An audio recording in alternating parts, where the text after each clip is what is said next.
આજ મને ઘરે બેઠા બેઠા ખાટલામાં બહુ કંટાળો ચડતો હતો. મને યાદ આવી ગયું કે આપણે હાટું તો થોડાક દિવસ પહેલા એક ગિફ્ટ આવી હતી. તો એ ગિફ્ટ ગોતવા હું નીકળી જાઉં ઘરમાં, કેમ કે ઘરમાં હતાડેલી છે ગિફ્ટ આપણે. એ ઘણા દિવસ પહેલા ગિફ્ટ આવી હતી. મેં કીધું આપણે શીખવાની છે, કારણ કે એ છે ગિટાર, ને ગિટાર મને વગાડતા નથી આવડતું. તો આજે આપણે સ્પેશિયલ ગિટાર શીખવાનું થાય છે. ગિટાર તો લઈ લીધું, પણ આપણે એની પેલા જવું પડશે આપણી ફેવરેટ લોકેશન, કારણ કે ત્યાં જઈને ગિટાર વગાડવાની મજા જ અલગ છે ભાઈ. આપણી ફેવરેટ લોકેશન આપણું ઘરનું ધાબુ છે ને, ધાબા પર આવીને પેલા હીરોની ઘરે એન્ટ્રી પાડી મેં. તો ઘરના ધાબા પર એન્ટ્રી પાડીને સ્ક્રીનશોટ જોઈ લો, થઈ ગયો વિશ્વાસ.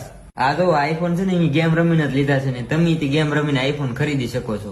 એપ્લિકેશન લિંક મારા બાયોમાં છે, નાથી ડાઉનલોડ કરીને રજીસ્ટ્રેશન કરશો ને એટલે વેલકમ બોનસ તમને 41 રૂપિયાનું મળશે. તો એન્ટ્રી પાડીને તે ગિટાર બતાવવું પડે ને તમને ભાઈ. આ છે આપડા વાડીનો નજારો. એ બધું તો બરાબર, પણ મને ગિટાર વગાડતા નથી આવડતું. તો મેં કીધું એક બે વિડીયો પેલા યુટ્યુબ માં જોઈ લઈ. મને એમ હતું કે અંગોઠાથી ગિટાર વગાડવાનું, પણ ના એવું નથી. પછી એક બે વિડીયો જોઈને હું લાગી ગયો મારા મિશન ઉપર ગિટાર શીખવાનું. મેં આજ ગીત ગાયું, સાંભળો તમે એકવાર. Like comment share subscribe